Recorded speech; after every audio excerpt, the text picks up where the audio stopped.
Hello everyone. My name is Iris Peters. I am curator of B-Art, which is an art organization in the south of the Netherlands. And I'm here to talk about the International Bosch Art Game we set out last year. In the next 15 minutes I will just walk through these points.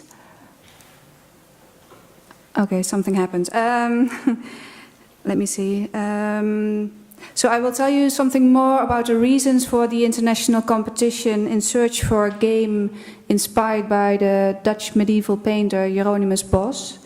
I will also tell you something more about our main goals and about the result of the contest. And I will conclude with the winner of the game and our future plans. First of all, I'd like to talk a little bit more about our organization, which is called B-Art/Digital Workplace. And we develop projects at the interface of game design, new media art, visual art, and playful events. That can be exhibitions, but also we guide the development of new playful arts. We'll give you two examples of the projects we're doing. This is a picture from the Playful Arts Festival we set out last year in December. And the focus of this festival is collaborative play, meant to be the players should work together in the game to reach their goals. And we're doing another edition next year, so you're all invited to come to the Netherlands. But the whole game adventure for us started in 2011. Then we did a very large project for 7 weeks in our city on several venues called Game City. And we organized an exhibition that explored the relationship between game design and several art forms like video, music, film, and art installations. And that was quite a success. So therefore we got the assignment for the Bosch Art Competition. And this competition is commissioned by a foundation in Holland called Jheronimus Bosch 500, and they organize several kinds of projects to celebrate the life and works of Jheronimus Bosch. Which one of the projects now is the international competition. We set it out just 1 year ago, and I must tell you that Jheronimus Bosch is a really famous painter from the Middle Ages, and he's famous for his bizarre creatures he creates and the full landscapes he makes. And also he makes lots of triptychs in which he addresses themes like heaven and hell, good and bad, and the 7 deadly sins. I just noticed, okay. So I've got an older version of my PowerPoint presentation. I will just continue, see what happens. In the background, you can see a detail of one of the paintings of Jheronimus Bosch, and that's really typical for his work, like the pig kissing the man in his face. That kind of stuff. About the goals of our competition. First of all, our main goal was to reach an international audience, to introduce the works of Jheronimus Bosch to a more international audience. When the contest moved along, we got to know that our most important target group is a younger audience, because they are not so familiar with the works of a Dutch painter from the Middle Ages, and a game is a very good tool to introduce these old paintings to the younger generation, because they are very used to experience the world and learn by doing. So that really fits the medium of a game. Just one more painting from Jheronimus Bosch. I think this is his most famous painting, called The Garden of Earthly Delights. On the left panel you can see Adam and Eve in paradise, and in the middle you can see lots of white humans naked, being seduced by lots of sins. And on the right panel you can see what happens if you fall for one of them, namely you end up in hell. So these works of Jheronimus Bosch are very much an inspiration for game designers.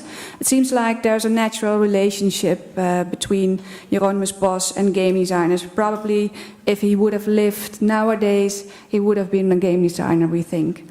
And that's because of his very much fantasy artistic styles and the theme he uses, like the good and the bad and the 7 deadly sins. But also game designers really love Bosch. We set out this competition, we got lots of interest, 50 submissions, 16 pitches, and in the end we had 6 finalists. And we made a short trailer to introduce them, and they will tell you something more about their inspiration on Bosch.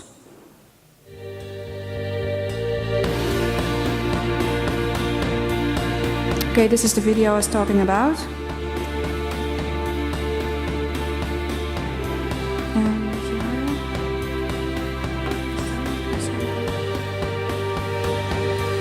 We've been loving Jheronimus Bosch's work basically since we were children, mainly because of his very wild creativity and his obsessive discipline.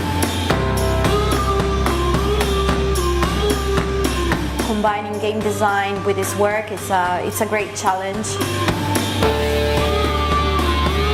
The game is a living book, so everybody can decide what kind of interpretation they want to give to the art of Bosch. The player plays the game by embodying the hand of God, yet constrained by the real-world constraints of real time. We often find that games often take for granted the ideas of lives and of times and hours of gameplay, something that we'd like to bring back from the old masters of fine arts. Actually, I think that games are a very powerful art form.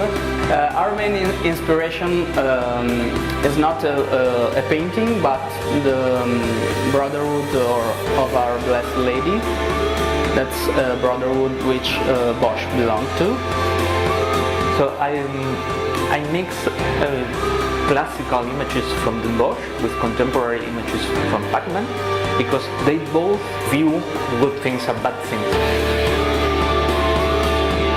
Things that I find more interesting about the Bosch is how he includes time in a single picture. The game is inspired on Bosch fancies, and we have taken as a starting point an alternate history about contradictions between the Dutch painter and the Spanish Inquisition.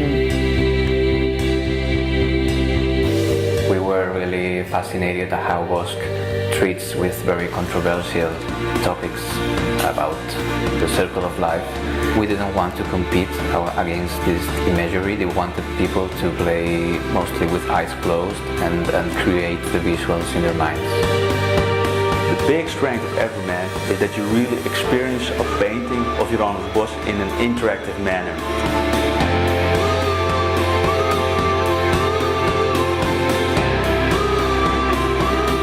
What if Jheronimus Bosch was also a game designer, apart from an artist?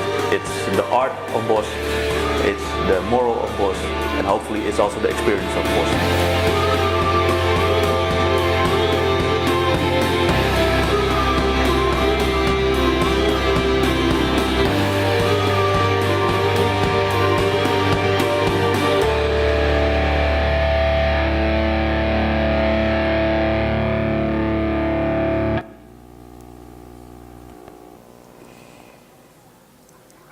All right, that was the short movie trailer. I will go a little faster. Now you've met all the 6 finalists, and I was saying we've got this magic combination of 3 things, namely artistic quality, educational value, and interactivity. And it's very hard to design a game based upon the works of Jheronimus Bosch, because his works are so rich in their style, and therefore we usually choose to make a very own and recognizable style of their own, which is mainly in black and white. And I think it's very important to distinguish yourself only by style. The other thing when we're talking about artistic quality is the angle you use. And in this case, this is a triptych game. It's a time-based game. That means that the shutters are open during the night, during the day, and they close during the night. And also, you can do several actions at one day, and they've made so many actions that you can play this game for 500 years. And that's a wink to the manifestation of Jheronimus Bosch 500 in 2016, when they celebrate the 500th anniversary of Jheronimus Bosch. When we're talking about educational value, I think it's also this is a good example. One of the finalists, Swan, also from Italy, they made use and visualized lots of symbols from the paintings of Jheronimus Bosch in their own abstract landscape, and with this they made their own guilty landscape, which is famous for the works of Bosch. The other educational value lies more in how the game is being made, and this game by Everyman is based on an original painting. They made use of high-resolution photographs of Jheronimus Bosch painting, and then they animated certain parts, so it actually feels like you're walking through the painting when you play this game. Two other finalists to conclude with. This is Demon's Revenge from Espada Santa Cruz Studio from Madrid, and they made use of video mapping techniques, but actually the gameplay is a two-person shooter game.